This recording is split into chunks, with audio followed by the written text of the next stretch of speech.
There's no coming back from this. The polls were a mess this election, and Jon Stewart isn't letting it slide. His takedown was sharp, short, and hilarious, capturing what so many people feel about the constant polling misses. Today we're covering that in addition to looking into how big the Iowa miss was. You definitely want to stick to the very end because Jon had a message to the media pundits, and it's a must-see. But before I go on with the video, make sure to subscribe and hit the notification bell for more stories like this. I do want to very quickly send a quick message to all the pollsters, the election pollsters. Me. I don't ever want to from you again, ever. I don't ever want to hear, we've corrected for the overcorrection of the voters. You don't know about and I don't care for you. We'll figure it out next time. Oh, plus or minus. Oh, we were in the margin of me. Okay. For the past 3 U.S. election cycles, pollsters have consistently missed the mark, raising questions about the accuracy and reliability of political polling. In 2016, the majority of polls favored Hillary Clinton, with many projecting a decisive win for her over Donald Trump. But as results came in, it became clear that polling had drastically underestimated Trump's support, especially in key swing states like Michigan, Pennsylvania, and Wisconsin. This outcome left pollsters scrambling to understand what went wrong. The trend didn't just stop there in 2020. Even the pollsters adjusting their methodologies, they still overestimated support for Joe Biden, particularly in battleground states. Though Biden did win, the margins were far tighter than anticipated. What's worse is that most pollsters found it impossible to pinpoint the exact reasons why their data was wrong. The 2022 midterms continued the pattern, with Democrats performing better than expected, despite polls predicting a stronger red wave for Republicans. Fast forward to this year, and the prediction couldn't be further from reality. Even pollsters who are known to be reliable got it terribly wrong. Cenk Uygur was watching the race of one certain state, and he completely lost it after it was called for Trump. Iowa called for Trump, so there goes that nonsense. I'm getting revved up here on a significant rant. So, because Kamala Harris is not winning, and the people who thought that Kamala Harris was going to win in a landslide are totally wrong. The Iowa case is particularly interesting because just a few days before the election, the Ann Selzer poll was released. The reason Ann has a ton of credibility is because she accurately predicted every race in Iowa since 2012, if we ignore the fact that she missed the 28 governor race by 5 points. Obviously, the left was celebrating as they needed every bit of hope they could cling to. It shows Kamala Harris ahead of Donald Trump by 3 points in Iowa. And the reason this is consequential to our psyche is that if this is accurate, and if anybody is accurate, it's likely to be Ann Selzer in the Iowa poll. Then came election night, and the results couldn't be further from Ann Selzer's polls. You see, she was even within the margin of error. Trump won the state by around 13 points. She was off by a big margin, and that was the case with the swing states as well, where a lot of states painted it as a really close race, but eventually it was a clean sweep, and Trump was the projected winner before sunrise on the 6th of November. I've noticed you still haven't liked the video or subscribed to the channel, by the way, so what are you waiting for? Interestingly enough, Trump has pointed out the exact problem with these polls that he went on the Joe Rogan podcast. The whole poll thing is very bizarre for most people because most people don't answer polls. So they read the polls, then were like, you who's ever called polled? I've never been polled. If I did, I'd hang up. I was never called by a pollster. If I did, I wouldn't answer. I'm busy. You know how polls are done? I'm going to get myself in trouble. But so I really don't believe too much in them.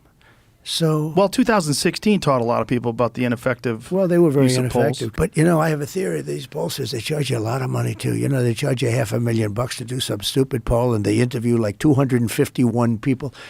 I don't think they interview them in many cases. I don't want to get myself in too much trouble. You think it's bullshit? No, I think they sit there, they make a deal, they get $500,000, and they say Trump's leading 51-49. They announce it, and everybody says, "Oh." Do you understand? I'd say that's pretty spot on. Polling data has become the backbone of political headlines, with every major media organization using it to drive narratives and shape public opinion. In the lead up to elections, polls dictate headlines from who's pulling ahead to who's fading fast, with these numbers setting the tone for the national conversation. And despite their inaccuracies, media outlets cling to polling data because it's immediately quantifiable and creates a sense of urgency. Trump is also correct about the sample size that many pollsters have been complaining about too. Scientific American released an article on this topic, and they interviewed Michael Bailey, who's a professor of American government at Georgetown University. Bailey explained that in the latter half of the 20th century, pollsters would use the call people on their landlines, phones, and would get, quote, around 60% response rates from randomly dialed phone numbers. When you compare that to today's numbers, you'll see the reason why you should never trust these polls ever again. Bailey continues to explain that the technological changes such as caller ID and the rise of texting and subsequently spam messages, people were less inclined to answer the phone. He adds that even well-respected New York Times Siena College polls get around a 1% response rate, and the game's over. Once you have a 1% response rate, you don't have a random sample. Floyd Cerulli, who is a political analyst who runs a polling firm out of Colorado, also notes that, quote, today about half of the polls you read about are conducted through online panels.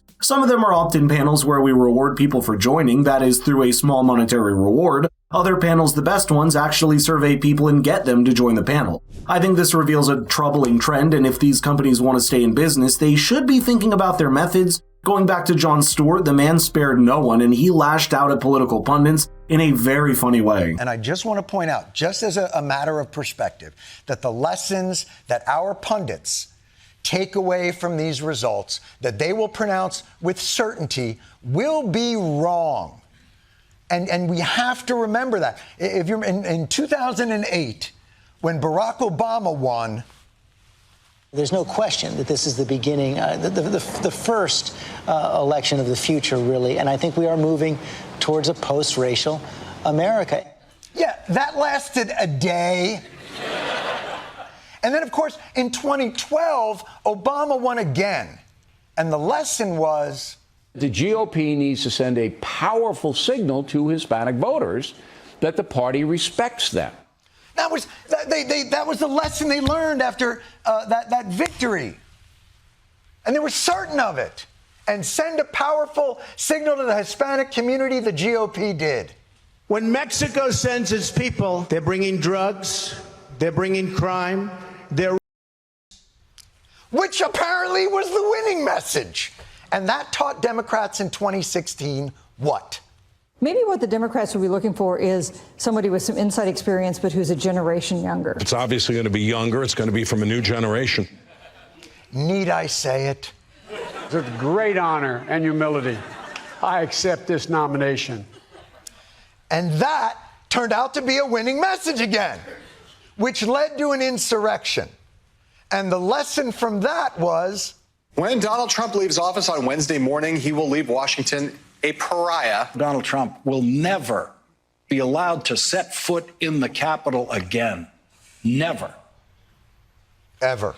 Pundits are in the business of talking, and in today's media world, that means saying whatever it takes to grab attention. The truth is their whole business has evolved into a game of who can go the furthest, be the boldest, or stir up the most controversy, and the ones who succeed at this get rewarded. This sensationalism skews our perspective on the actual issues instead of getting clear analyses or balanced viewpoints. Audiences are hit with exaggerated predictions, breaking headlines, and overly dramatized narratives which have become the bread and butter of the punditory world.